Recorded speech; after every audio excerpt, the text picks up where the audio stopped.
My wife lied to me to hook up with her brother-in-law. I only found out when they got into an accident, so I served her divorce papers while she was in a hospital bed. Hey Reddit, buckle up, because this one's going to make your last relationship look like a Hallmark movie. I found out my wife was sleeping with her sister's husband, because a nurse figured I should know the name of the guy with her when their car wrapped around a telephone pole at 2 in the morning. That one sentence blew up 2 marriages before the sun came up. My name is Dante, 33 male. I work as an operations coordinator for a regional freight company, which is a fancy way of saying I'm the guy who fixes everything when trucks break down, shipments get lost, and warehouse managers start losing their minds at 3 a.m. The job pays decent, and it trained me to stay calm when everything goes sideways. Celeste and I had been together for 6 years, married for 4. She worked in pharmaceutical sales, which meant a lot of time on the road. Conferences, client dinners, overnights in other cities. She had an answer for everything, a smile that could disarm anyone, and this way of making you feel like you were the only person in the room. I thought I was lucky, thought I'd found someone who actually wanted to build something real. Her older sister, Lucia, had married a guy named Graham about 8 years back. They had a nice house in the suburbs, 2 kids aged 6 and 4, the whole domestic package. Graham worked in commercial real estate, which he reminded everyone about constantly. The guy couldn't order a sandwich without mentioning his latest deal, or his newest client, or how the market was treating him so well. Always wore expensive watches, always drove fancy cars. I found him exhausting, but he was family, so I nodded along at holidays and pretended to be impressed when he talked about cap rates and leveraged buyouts. Lucia seemed happy. The kids were great. That's what mattered. That Friday evening started normally enough. I'd pulled a brutal shift dealing with 3 trucks that broke down on the same route, which meant 10 hours of phone calls and creative problem solving. All I wanted was food, a shower, and my couch. Celeste was already packed when I walked in. Overnight bag by the door, keys in her hand. She gave me this apologetic look and said she was driving up to spend the weekend with Lucia. Said Graham was traveling for work again, and Lucia was overwhelmed handling the kids alone. I didn't think twice. Sounded like something a good sister would do. I helped carry her bag to the car, asked if she needed gas money.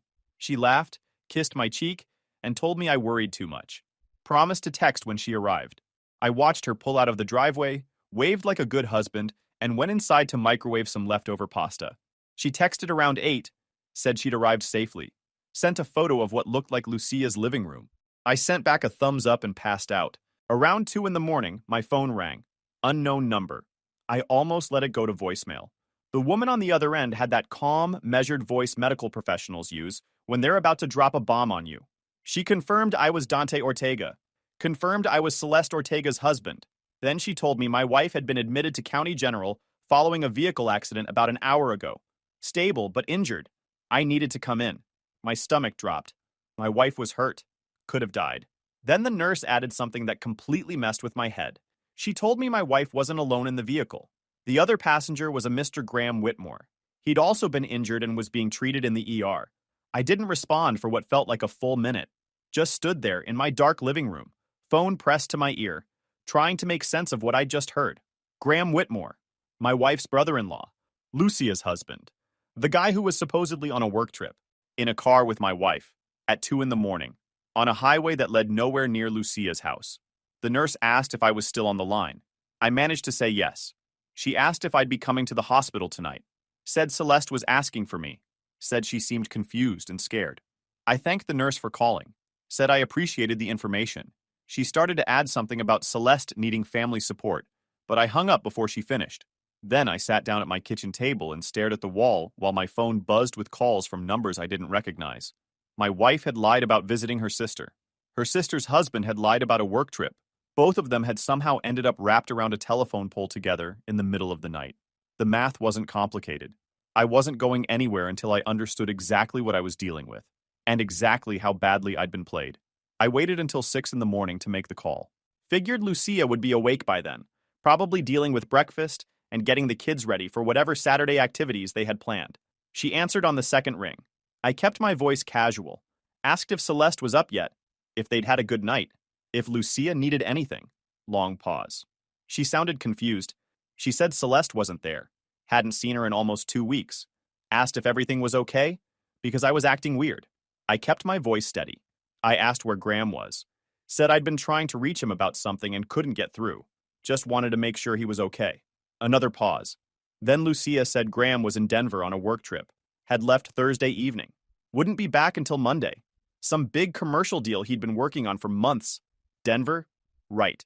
I thanked her. Told her everything was fine. Said I must have gotten my wires crossed. Hung up before she could ask more questions. So there it was. Double confirmation. I called the police non-emergency line around 8 and asked where vehicles from overnight accidents got towed. They gave me the address of an impound lot on the east side of town. Showered. Put on real clothes. Drank coffee that tasted like motor oil. Drove to the impound lot around 9. The car was in the back corner, near a chain-link fence covered in dead weeds. Even from a distance, I could tell it was bad. Up close, it was worse. The front end crumpled like a crushed soda can. The windshield shattered. Dried blood on the headrests, the dashboard, the steering wheel. Glass everywhere, glittering in the morning sun. The driver's side door was bent inward at an angle that made my stomach turn. I walked around the wreck slowly, photographing everything with my phone. According to the incident report posted on the officer's clipboard, they'd been heading southbound on Route 12 around 1:45 a.m. Speed estimated at 70 in a 45 zone. Celeste had been driving, lost control on a curve, hit a telephone pole on the passenger side, spun twice before landing in a drainage ditch. The responding officer noted it was a miracle anyone survived. Another foot to the left and Graham's side would have been completely crushed. The overnight bag was still in the back seat. Celeste's bag, partially unzipped with clothes spilling out. I opened the rear door and pulled it toward me. Lingerie. There was a smaller toiletry bag too. Protection. Massage oil. Scented candles. Travel size, everything. This wasn't a moment of weakness. This wasn't a mistake made in a fog of bad judgment. This was planned, down to the last detail. I photographed everything. The luggage. The contents. Every incriminating item. Then I noticed something wedged between the front seats. A leather portfolio. Graham's initials embossed in gold on the corner, because of course they were. I pulled it out and flipped through it. Mostly business cards and real estate flyers. A few handwritten notes I couldn't make sense of. But one thing caught my eye. A business card from a loan officer at Pacific Trust Mortgage, with my home address scribbled on the back in Graham's handwriting. My address. On a mortgage company business card. In Graham's folder. I didn't know what that meant yet, but I photographed the card, put everything back exactly where I'd found it, and walked back to my truck. The smart move was to start documenting, build a complete picture before making any decisions. I needed help. Someone who could think clearly when I couldn't. Someone who'd help me turn raw information into a plan. I called my buddy Zach. Zach and I had worked together at the freight company for going on 7 years now. Former Marine. I told him about everything. The hospital call. The double lie. The impound lot. The business card from the mortgage company with my address on the back. When I finished, he took a long sip of his coffee, set down the mug, and gave me 4 words that stuck with me. Document everything. Trust nothing. We spent the next 4 hours building a timeline. Celeste and I had separate phone plans through our employers, but I knew her login credentials from when I'd helped her set up autopay a couple years back. Pulled up her account on my laptop and started downloading records. The pattern was obvious once you knew what to look for. Hundreds of calls to Graham's number over the past 6 months. Some just a few minutes, some lasting over an hour. Heavy clusters on Tuesdays and Thursdays around noon. Her lunch breaks. She'd been calling her sister's husband while I ate sandwiches at my desk and thought about what we'd have for dinner. The texts were worse. The phone company only had metadata, not content, but the sheer volume told its own story. Sometimes 40 messages in a single day. Sometimes at 2 in the morning when she was supposedly asleep next to me. I remembered those nights. She'd get up saying she couldn't sleep. Said she was going to get water or read in the living room. Sometimes I'd find her on the couch in the morning, phone face down on the cushion beside her. I cross-referenced the call logs with her work calendar. Every overnight trip she'd taken in the past 6 months matched with heavy phone activity to Graham. Every conference, every client dinner, every weekend with girlfriends. There was one week in April where she'd supposedly been at a pharmaceutical summit in Houston. That week showed 50 calls to Graham's number and exactly 0 calls to anyone in the Houston area code. Zach found Graham's social media and started cross-referencing. Turned out Graham had posted a photo from a steakhouse in Houston the exact same week. Different account, different platform, but same city and same dates. I moved on to credit cards. Celeste and I kept our finances mostly separate, just combined for household expenses. I hadn't looked at her personal statements in years. Turns out she had a credit card I didn't even know about. Statements going to her work email.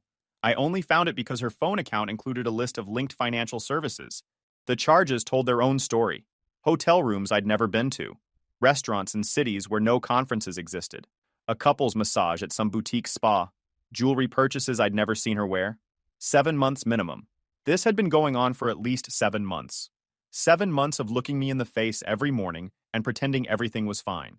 7 months of coordinated lies and shared calendars while I thought we were building a real life together.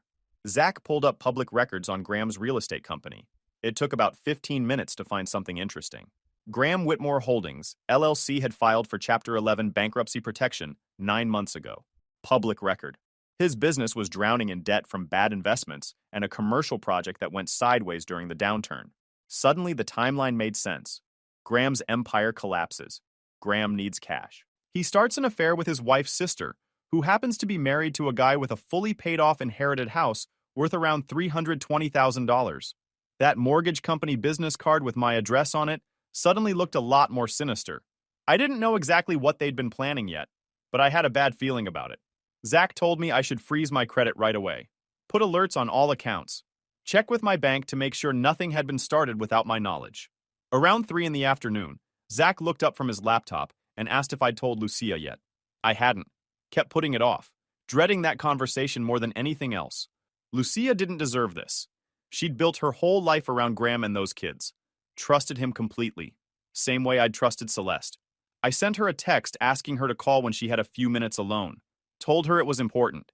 Added that it wasn't good news. She called within an hour. Said Graham still wasn't answering his phone. Said she was starting to worry because his hotel in Denver had no reservation under his name. I took a breath. Told her there was no Denver trip. Then I told her everything. The hospital call. The crash. Graham in the car with Celeste at 2 in the morning. The overnight bag with its carefully packed contents. The 7 months of phone records. The matching travel dates. All of it. Silence for a long time. She asked if I was sure. I told her I had photos. Told her I had phone records and credit card statements and travel calendars. Told her I'd seen the car with my own eyes. More silence. Then she said things had been off with Graham for months. Late nights he couldn't explain. Secretive phone calls he'd take outside or in the garage. New clothes and watches she didn't remember buying him. Charges on their joint card that didn't make sense. She'd told herself she was being paranoid. Told herself no man would do something that messed up. Sleep with his wife's own sister. Who does that? Graham, apparently. I told her I'd thought the same thing about Celeste. Told her we'd both been played by people who were supposed to have our backs. She asked what I was going to do. I told her I was hiring a divorce attorney in the morning and locking down every financial account I had. She said she needed time to process. Figure out what to tell the kids. How to handle Graham? I understood. Told her to call if she needed anything. After we hung up, Zach and I spent another 2 hours organizing everything into folders. Physical copies, digital backups, cloud storage he set up under an email Celeste didn't know existed. The affair evidence was solid, but that business card with my address kept bugging me. Graham was broke. His business was going under. And somehow my house had ended up in his folder. Whatever they'd been planning, the car crash had interrupted it. I just didn't know how close I'd come to finding out the hard way. Monday morning, I started making the calls Zach had suggested. The first call was to my bank. I asked to speak with someone about my account security. Got transferred twice. Finally ended up with a manager in the fraud department. She asked me to verify my identity, which took about 5 minutes. Then she asked if I was calling about the HELOC application. I felt my stomach drop. What HELOC application? She explained that an application for a home equity line of credit had been started on my property 4 weeks ago. Listed me as the primary borrower. Listed a Celeste Ortega as co-borrower. The requested amount was $85,000. My house. The house I'd inherited from my grandmother. The house Celeste had no legal claim to whatsoever. The manager kept talking. Said the application had been flagged for additional verification because the co-borrower's name didn't appear anywhere on the property deed. They'd been trying to reach me for 2 weeks to confirm authorization, but the contact number on file had been changed to one that kept going to voicemail. Changed. She knew my info. We'd done paperwork at that kitchen table 100 times. I'd never thought to hide anything from my own wife. I asked her to freeze everything immediately. She did. Then she mentioned something else. Someone had also requested an address change on my account around the same time. Tried to redirect all my statements to a P.O. box in a town I'd never heard of. If the application had gone through, I never would have seen the statements. Never would have known until the debt collectors came calling. I thanked her, hung up, and immediately called my credit card company. 40 minutes on hold listening to the worst jazz fusion ever recorded. I can reroute 3 broken down trucks across state lines faster than these people can answer a phone. At one point, the sax started going off on some solo, and I almost confessed to crimes I didn't commit just to make it stop. Finally got through to a representative who confirmed someone had attempted to add Celeste Ortega as an authorized user on my personal credit card 3 weeks prior. The request had been flagged because the social security number provided didn't match anyone on the account. Same time frame, same pattern, same person. I froze everything. Put fraud alerts on all 3 credit bureaus. Changed every password. Then I sat at my kitchen table and stared at the mortgage company business card I'd found in Graham's folder. Pacific Trust Mortgage. The same company that had just tried to process an $85,000 HELOC on my grandmother's house. That was the plan. Zach came over that evening and helped me organize all the new documentation. Fraud alerts, credit freezes, bank correspondence. We added it to the timeline. The picture was getting clearer and uglier by the hour. Graham needed money because his business was going down the drain. Celeste either got roped in or came up with the idea herself. Either way, they'd been working together for months to set up a major cash grab. My grandmother's house was the target. They just needed me out of the way long enough to drain the equity and disappear. Zach asked if I thought Celeste was planning to leave me eventually. I said I didn't know. Maybe she was planning to take the money and file for divorce. Maybe she was planning to take the money and stay married while Graham dealt with his own situation separately. Maybe they were planning to run off together and leave both me and Lucia holding the bag. It doesn't matter now. They weren't planning anything anymore. Wednesday morning, I drove downtown and met with a divorce attorney named Pete. I showed him everything.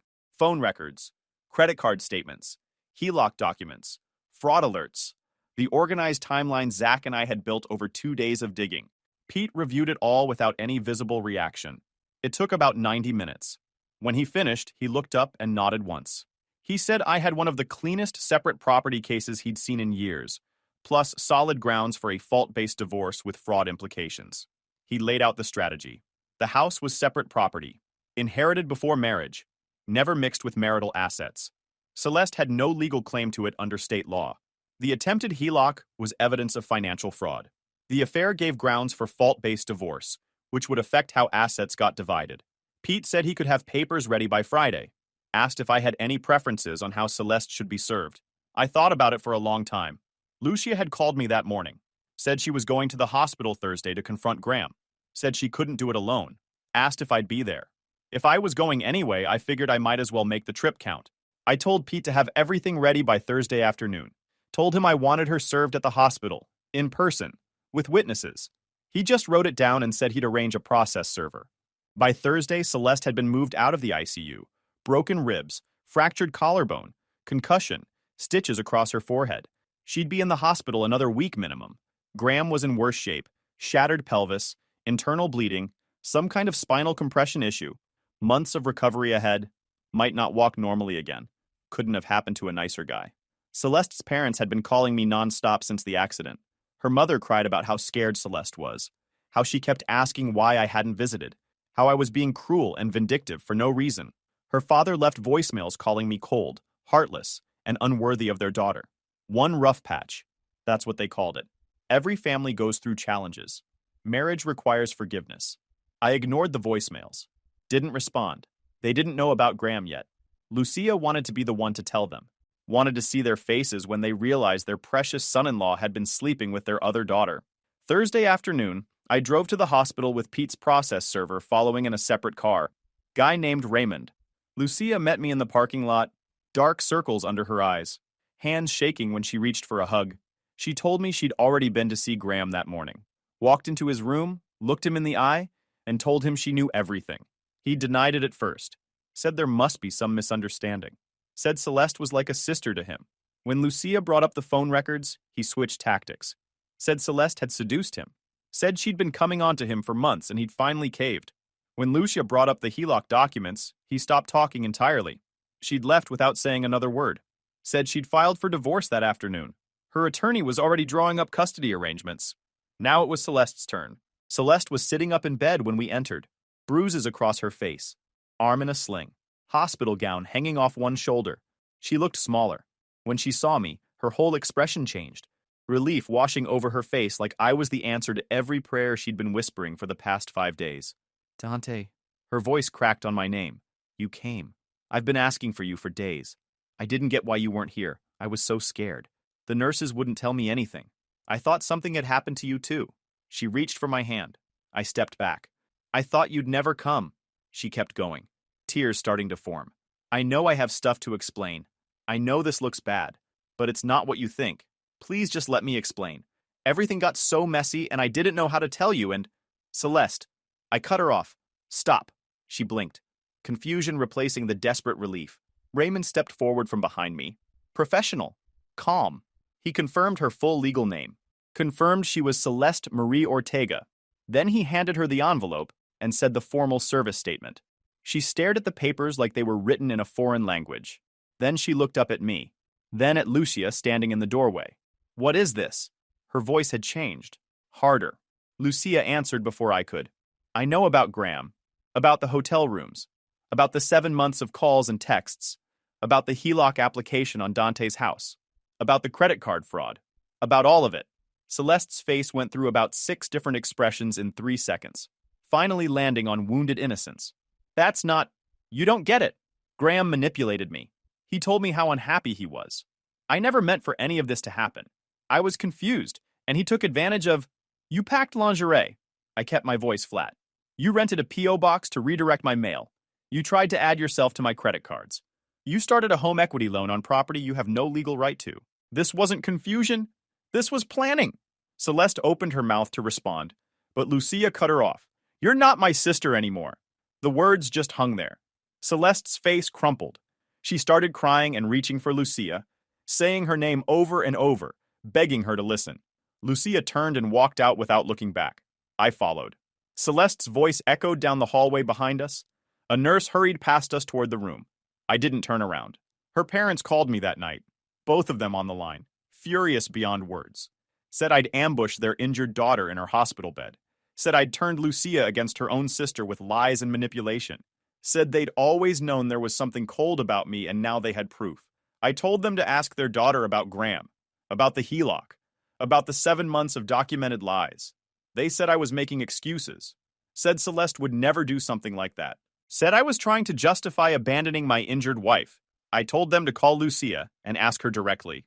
Then I hung up. 2 days later, Lucia filed for divorce from Graham. Celeste's parents stopped calling me after that. Guess they finally got the full picture. The next 4 months were basically watching 2 lives fall apart in slow motion. Celeste came home from the hospital and moved in with her parents. I'd already changed the locks on my grandmother's house and had a conversation with the local police about what counted as trespassing. She showed up anyway, twice the first week, 3 times the second. My neighbor Gene helped more than he probably realized. Retired electrician in his 60s, had security cameras covering his entire property, plus half of mine because he was paranoid about package thieves. The man had 7 cameras for a 3-bedroom house. Said he also didn't trust the squirrels, which I'd assumed was a joke until I saw the dedicated squirrel tracking angle on camera 4. When I mentioned the situation, he started logging every time Celeste's car appeared in the driveway. Dates, times, duration, license plate, everything. The 3rd week, Celeste walked up to the front door and knocked for 45 straight minutes. Gene had it all on camera. I was at work, but he called me to let me know she'd left a note on the door. Pete sent her attorney a cease and desist letter. She ignored it. The 5th week, she showed up around midnight. Gene's cameras caught everything. She tried the front door, tried the back door. Then she went to the garage and started yanking on the handle like she could force it open. When that didn't work, she kicked the bottom panel hard enough to dent the metal. Stood there for another 10 minutes, yelling at the house before finally driving off. After the garage door incident, Pete filed a formal no trespass order with the county sheriff's office. Celeste was served notice that any future presence on my property would result in criminal charges. Her attorney acknowledged receipt. The legal paper trail was airtight. I told Jean if she ever showed up again, don't argue with her. Just call. The visits continued anyway. Sometimes she'd just sit in her car across the street and stare at the house. Sometimes she'd walk past on the sidewalk, slow enough to make sure I noticed. I added all of it to the documentation file. The divorce proceedings moved faster than expected. Pete was thorough and aggressive. He filed citing fault-based grounds, attached evidence of the affair, and included the fraud documentation, also filed a motion to exclude the inherited house from asset division, citing separate property laws and documented fraud attempts. Celeste's attorney tried to fight everything. Guy named Hartwell. He claimed the house was marital property because we'd lived there together. Claimed the HELOC inquiry was a misunderstanding. Claimed Celeste was a victim of manipulation by Graham and shouldn't be held responsible for his schemes. Pete took apart every argument. He presented the phone records showing Celeste started most of the calls to Graham, presented credit card statements in her name, showing she'd paid for half their hotel rooms, presented the P.O. box rental in her name, the credit card authorization attempt in her name, the HELOC application with her signature. This wasn't manipulation. This was an equal partnership in betrayal. The judge reviewed everything over 2 sessions. Older woman with reading glasses and zero tolerance for excuses. She asked pointed questions about the HELOC timing, about the mail redirect, about why Celeste's name appeared on so many fraudulent documents if she was supposedly just an innocent victim. Celeste's attorney didn't have good answers. Final ruling came down in the 3rd session. The house was separate property. Fraud attempts counted as wasting marital assets. The judge ordered a 60-40 split in my favor, plus Celeste covering her own legal fees. Celeste actually laughed when she heard the ruling, said I'd stolen her best years and now I was stealing her future too. The judge reminded her that attempting to steal $85,000 from a spouse's inherited property generally doesn't get you a lot of sympathy from the court. Meanwhile, Lucia's divorce was getting messier. Graham tried every trick in the book, claimed bankruptcy meant he had nothing to divide, claimed his injuries from the accident prevented him from working, claimed Lucia was trying to turn the kids against him. Lucia's attorney dug into his finances and found accounts in his mother's name. Cash transfers made weeks before the crash. Cryptocurrency purchases that didn't appear on any disclosed statements. Graham had been setting up his exit for months. He was going to drain whatever he could and disappear to somewhere with weak extradition treaties. The crash ruined everything for him. His injuries were bad enough that he needed round-the-clock care for the first 2 months. Hard to disappear when you can barely stand. Hard to access your hidden accounts when your wife's attorney has frozen everything pending forensic accounting. Lucia got the house, primary custody of the kids, a judgment for back support that Graham would be paying for the next 16 years. His real estate company officially dissolved. His professional reputation was toast. Commercial real estate is a small world. Nobody wanted to work with the guy who ran a financial scam on his own brother-in-law while sleeping with his wife's sister. Graham moved in with his mother. Last I heard, he was doing basic paperwork at a friend's property management company from a wheelchair. Both divorces finalized the same week. Mine on Tuesday, Lucia's on Friday. I kept my house, my retirement, my sanity. Celeste got her share of our joint accounts minus fraud offsets.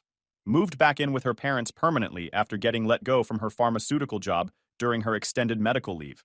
Zach came over the day my divorce was finalized, brought food, helped me rearrange furniture. 6 months after the accident, I decided to have some people over. Saturday afternoon, burgers on the grill. Lucia was coming with the kids. Zach was bringing his girlfriend. Gene said he might stop by if his back wasn't giving him trouble. The house looked different now. I'd repainted the bedroom, bought new furniture for the living room, took down the wedding photos. It finally felt like mine again. Lucia arrived around 3 with the girls. They ran straight for the backyard while Lucia helped me set up the food table. We talked about normal stuff, the kids' summer camp plans, how weird it was to be single again after so many years. We'd developed a strange kind of friendship over the past months. Just 2 people who understood what the other had been through in ways nobody else could. Zach showed up around 4 with his girlfriend and a cooler of sodas. Gene wandered over around 5, said his back was fine actually, and parked himself in a lawn chair with a burger and a satisfied look. It was nice, quiet, the kind of afternoon I hadn't had in years. Around 6, I noticed Gene looking toward the front of the house with his eyebrows raised. I followed his gaze. Celeste was walking up the driveway. She looked different, thinner, harder around the eyes, walking with a slight limp from the accident that probably wasn't going away. She was carrying a manila folder and wearing a dress I didn't recognize. I handed my spatula to Zach and walked around to intercept her before she could reach the backyard.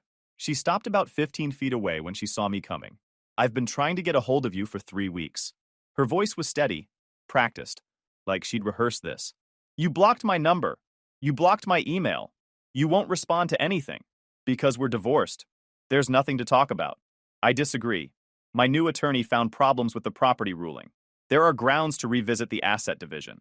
The fraud claims were exaggerated, and I was never given a fair chance to. Celeste! I cut her off. Pete already told me about your appeal attempt. It was denied. There's nothing to revisit. This is over. You need to leave. I'm not leaving until you hear me out. You owe me that much after 6 years together. I don't owe you anything. Turn around and walk away, or I'm calling the cops. Her expression shifted. You're really going to play victim here? After everything you did? You blindsided me in a hospital bed. You turned my sister against me. You took everything and left me with nothing. You were planning to take $85,000 from my inheritance. You packed your bag to go sleep with Lucia's husband. You spent 7 months lying to my face. Everything that happened to you, you did to yourself. That's when she noticed the people in the backyard. Noticed Lucia standing near the grill, watching. Something ugly crossed her face. You've got to be kidding me. Her voice got loud. She's here? In my grandmother-in-law's house? With my nieces? You're playing happy family with the people who ruined my life? Your life was ruined by your own choices. Leave now. Last warning. She started walking toward the backyard. I stepped in front of her. Move. She was practically spitting the word. No. Those are my nieces. I have every right to see them. You can't keep them from me forever. This is so messed up. This is my property and you're trespassing. Gene. Gene already had his phone out. Already on it. Celeste lost it. She started screaming about her rights, about how I couldn't do this to her, about how this house was supposed to be hers. She grabbed my arm hard. When I pulled away, she shoved me. Then she grabbed a garden stake from near the fence and threw it at the back door. Missed, but it left a gouge in the siding. Celeste went back and forth between screaming at me, screaming at Lucia through the fence, and trying to push past me toward the backyard. Zach had already moved the kids into the garage, out of sight. Jean was on the phone with dispatch. When the patrol car pulled up, Celeste was sitting on the ground near the driveway, makeup running down her face, mumbling about how everyone had betrayed her. The officer checked out the scene quickly, took statements from me and Jean, asked Celeste to stand and provide identification. She refused, said she had rights. The officer asked me to clarify. I told him we'd been divorced for 2 months and she'd been served a formal no trespass order through the sheriff's office after multiple documented violations.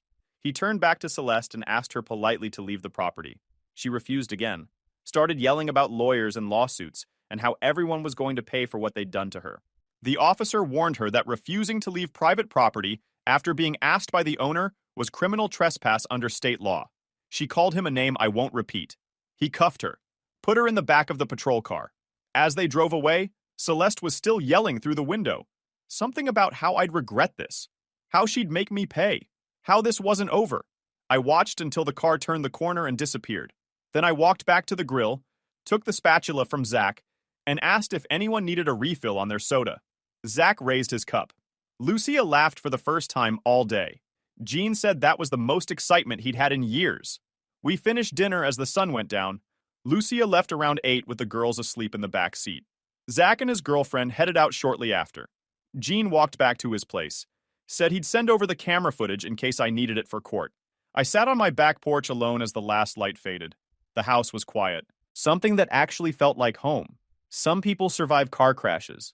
I survived a marriage to someone I never really knew. Guys, we are so close to hit 100,000 subscribers on this channel. If you are not subscribed to the channel, please consider subscribing. It really helps hit that 100,000 mark. Thanks for making this dream come true.